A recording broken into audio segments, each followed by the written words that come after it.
Hello guys, this is Bhavna Sharma and today we will discuss about the meiosis first of the cell division topic. So this is my part third and now we will discuss meiosis first. There are two types of the meiosis process, that is meiosis first and second one is the meiosis second.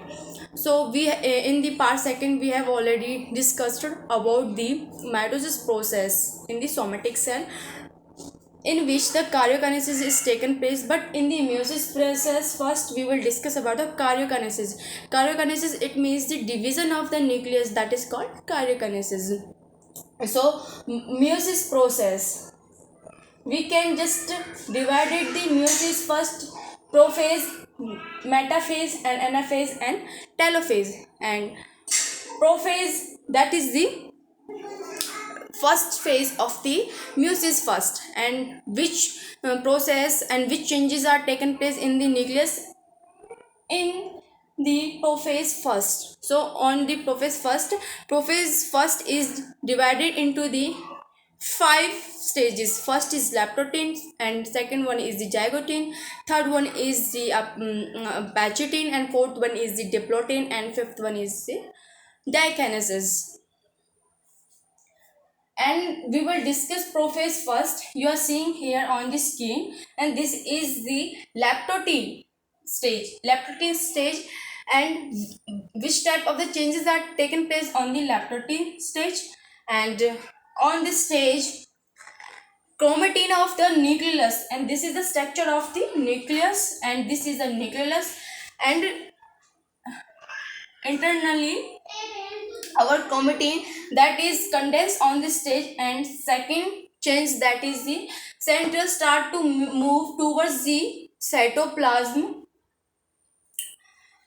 in this cell. So you have understood and how can we recognize of this cell division which has been come in the leptotin stage. And coming to the zygotin stage, on this stage in the nucleus, in the nucleolus, this is the nucleolus, our pairing is started among the chromosome number. These are the two chromosomes, and this is the maternal, this is the paternal chromosome. In the diploid side, you have understood already that the what is a diploid and what is a haploid. Haploid, it means the cell has the 46 chromosome, that is a diploid, and haploid that has the 23 chromosome, that is called the haploid cell. And these are two chromosomes when they are coming to one another.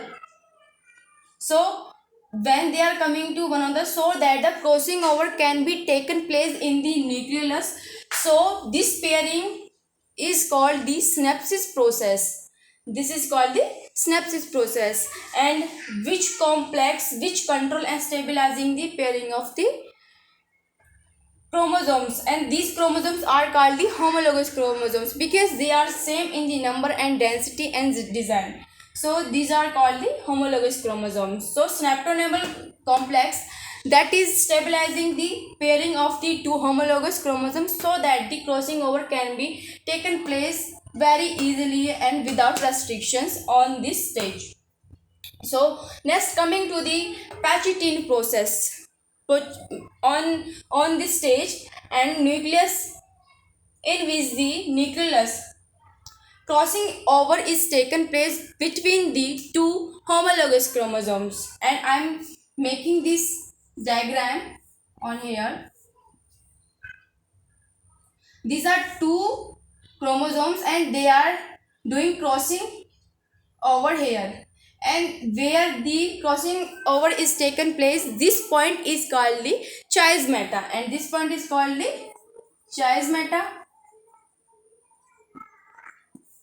What is the meaning of crossing over? Why we need to just discuss about the crossing over? And many questions are coming in the UPSC geology optional subject paper second related to the crossing over, because crossing over is very important. It help in the variations in the human beings, and it also help in the diversity of the people in and in organism. So this is very necessary for the evolution. So diasmata, you have understood about this is a point where the crossing over is taken place, and crossing over which is very helpful in exchange of the DNA molecules from maternal chromosome to the paternal chromosomes. So which enzyme which control the crossing over here, that is the recombinases enzyme which help in the control of the crossing over here. So next coming to the diplotin process. Diplotin, on the diplotin stage where the nucleus has been disappeared and our nuclear membrane is also disappeared, and this is a synaptonemal complex because it is need here, so it is formed here, but there is no need of the synaptonemal complex, so it is dissolved in the diplotin stage. So it is very important and kept in mind. So where on which stage the synaptonemal complex is dissolved, so this is dissolved on this diplotin stage. And you, how can you recognize that our cell division can come in the diplotin stage? We can recognize because the chiasmata has been visible here on this stage very family under the microscope, so we can recognize it when the chiasmata can appear under the microscope. So this is the diplotin stage. So next coming to the dikinesis stage. Dikinesis stage in which our nucleus in which the nucleus has been disappeared and our nuclear membrane has been disappeared also here. So this is the identity of the dikinesis stage. And next coming to the metaphase. Metaphase first.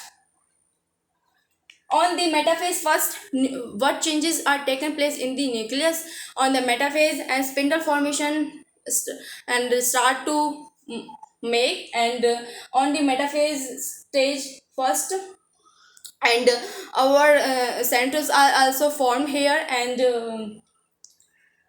chromosome structure can be seen here very family, and this chromosome are moved towards the our cytoplasm, so that they can be distributed between the two cells. So next coming to the anaphase. On this stage our nucleus which is under the nucleus, and you are seeing as here, this is a nucleus and this is the nucleus. Here the nucleus under the nucleus the chromosomes numbers which are separate from each other, because the chromatids, understood what is the meaning of chromatids, but this is a single leg. This single leg is called the chromatid, and this is also called this, and two chromatids which are made two chromosome. So when two non-chromatids, these are non-sister chromatids which are crossing over here. So on the anaphase stage, which is very useful, understood about the anaphase, where the chromatids are separate from each other, and coming to the telophase, where the our nuclear membrane and our nucleus and all organelles of the cells which are reappear on this stage, and our nucleus completely distribute and divided between two parts on the telophase. I hope you mostly and you have understood about the meiosis first, and we will cover about the meiosis second in the next part. And you have just joined to me so that you can just get the advantage of my classes. So thanks for watching me.